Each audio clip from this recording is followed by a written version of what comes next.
जय जय श्री राधे। आपका स्वागत है मेरे चैनल मंगल ज्ञान दर्पण में। साथियों, रोजाना की तरह आज भी हम आपके लिए एक नई कथा के साथ जुड़ रहे हैं। अगर ये कथा आपको पसंद आए तो मेरे चैनल को जरूर लाइक करें, चैनल को सब्सक्राइब करें। साथियों, आज एक ऐसी कहानी है, टिटहरी और टिटहरा। टिटहरी की बातें जो व्यक्ति मान लेता है उसे कभी कोई परेशानी नहीं आती, उसे कभी कोई कष्ट नहीं होता और वो इतना बड़ा आदमी बन जाता है कि उम्मीदें से ज्यादा अधिक बड़ा आदमी बन जाता है। उनकी क्या बातें थी और क्या क्या था। एक समय की बात है कि जब वो समुद्र के किनारे टिटहरी और टिटहरा रहते थे तो टिटहरी प्रसव काल का समय था, तो वह अपने टिटहरा से बोली कि हे मेरे प्राणनाथ, ऐसा करते हैं कि हम कहीं ऐसी जगह चलते हैं कि जहां हमारे अंडे सुरक्षित रहें और वहां हमारे बच्चे निकल आए। वह टिटहरा बोला कि क्यों, यहां से क्यों चलें? तो टिटहरी बोली कि ऊपर आसमान में देखो, बादल छा रहे हैं, हवा भी चल रही है। अगर बादलों से पानी गिरा तो ये समुद्र और बढ़ जाएगा और समुद्र के बढ़ने से हमारे जो अंडे हैं वो समुद्र में चले जाएंगे। तो वो टिटहरा बोला कि प्राण प्रिय, तुम चिंता मत करो, इसका इंतजाम मेरे पास है, तुम बिल्कुल चिंता मत करो और यहीं हम रहेंगे। लेकिन टिटहरा किसी भी तरह मानने को तैयार ही नहीं था। तो टिटहरी बोली कि बुद्धिमान पुरुष विपत्ति को भांप कर ही कार्य करता है। शत्रु, कर्जा, अगेन, बीमारी, इन सभी को समय से पहले ही इंतजाम कर लेना चाहिए, नहीं तो बाद में पछताना पड़ता है। हम नदी किनारे बसे हुए जो लोग होते हैं वो नदी की तरंगों को देख करके वहां से हट जाते हैं, उन्हें कि कहीं दूसरी जगह अपना रास्ता बना लो। लेकिन वो टिटोरा जो था उसकी समझ में कुछ आ ही नहीं रहा था और वो बोला, तुम कैसी चिंता करती हो, मैं समुद्र को सुखा दूंगा और तुम यहीं अंडे दो। फिर टिटहरी ने टिटहरा से कहा कि हे मेरे प्राणनाथ, ये बात तो छोटा मुंह बड़ी वाली बड़ी बात हो गई, ये सब ठीक नहीं। तो टिटहरी ने कहा कि 4 काम आंख मूंद कर नहीं करने चाहिए। उनके कौन कौन से हैं? कि सबसे पहला काम है कि घमंड।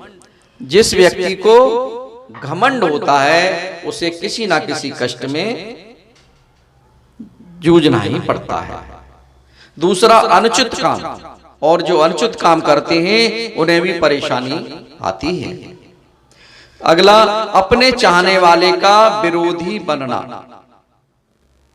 अगला का शक्तिशाली व्यक्ति से लड़ना, हर प्रकार के लोगों पर विश्वास करना और जिसने तुम्हें रास्ता दिखाया उसे रास्ते से ही हटा देना। ये बातें ठीक नहीं होती हैं। कायर, आक्रमण, आलसी, ऐसे लोग ही बड़ी बड़ी बातें करते हैं, क्योंकि उनसे काम धाम तो होता नहीं, केवल पड़े पड़े बातें ही करते रहते हैं। इधर समुद्र ये सारी बातें सुन रहा था और वो कह रहा था कि टिटहरा के घमंड को खत्म तो करना ही पड़ेगा, क्योंकि टिटहरी बेचारी इतने मिन्नतें इससे कर रही है लेकिन टिटहरा मानने को तैयार ही नहीं। फिर वो टिटहरी ने वहीं अंडे दिए और अंडे देने के बाद वो जंगल में घूमने के लिए चली जाती हैं, क्योंकि वो उन्हें खाना पीना भी अपना चाहिए, उसका भी इंतजाम करते हैं और भगवान से प्रार्थना करती है, हे मेरे प्राणनाथ, हे मेरे भगवान, मेरे इन अंडों को बचा के रखना प्रभु, इनमें मेरे बच्चों को बचा के रखना, बच्चा को सुरक्षित रखना। ये मेरा पति तो बेवकूफ है, ये तो मैं इसको इतना समझा रही हूँ लेकिन ये किसी भी बात को मानने को तैयार ही नहीं है। प्रभु क्या करूं, ये अपनी जिद के आगे मान ही नहीं रहा है।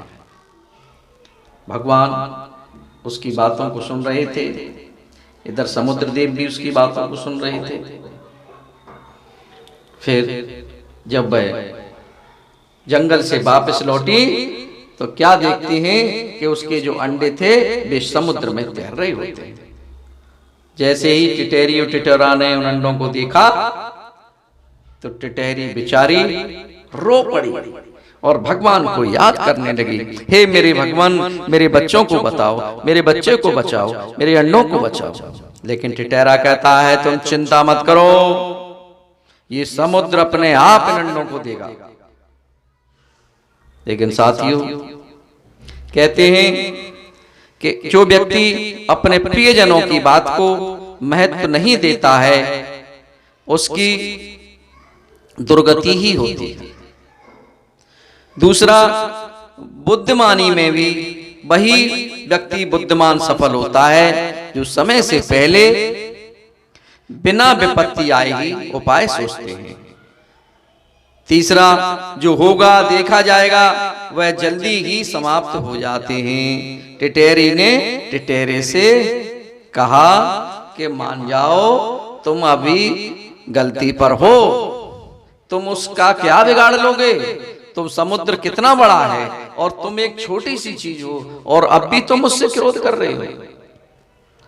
लेकिन टिटेरा नहीं माना और वो बोला, मैं अभी इसको सुखा के रख दूंगा।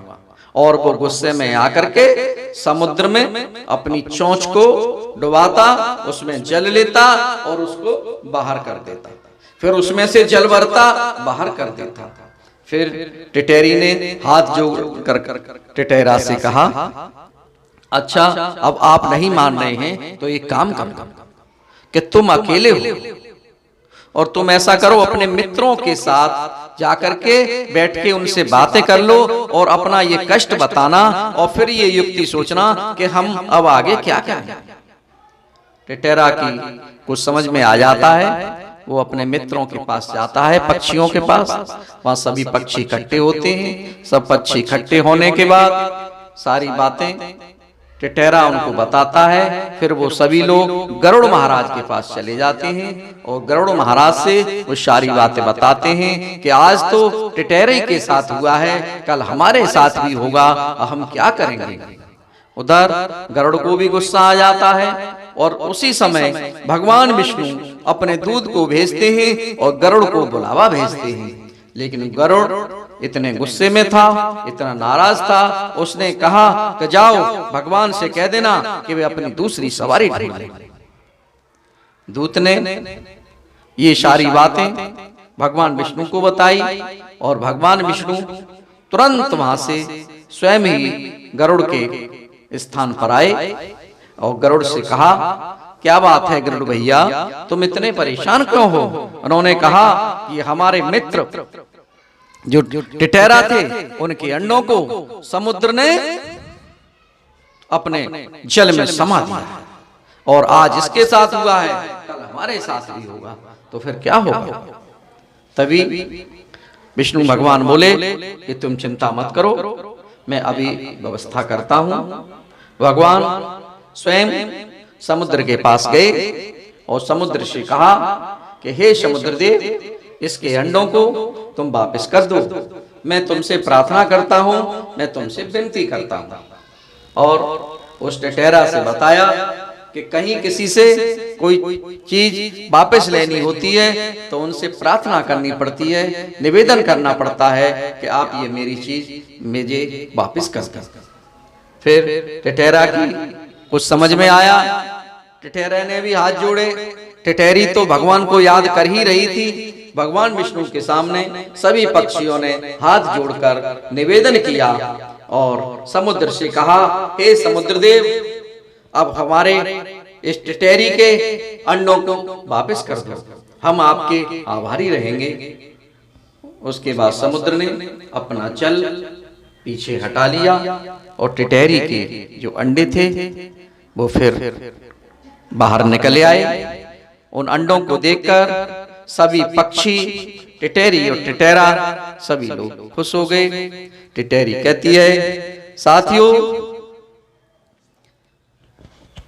पत्नी, गुरु और अपनी माता पिता की बातों को जो नहीं मानता है वह किसी ना किसी संकट में पड़ ही जाता है। दूसरा, जो व्यक्ति अपने पर घमंड, अभिमान, क्रोध करता है वह भी किसी ना किसी संकट में पड़ जाता है। टिटहरी ने कहा, हे मेरे प्राणनाथ, अब हम यहाँ से कहीं दूसरी जगह चलें। टिटहरा बोला कि हाँ, अब हम दूसरी जगह चलेंगे।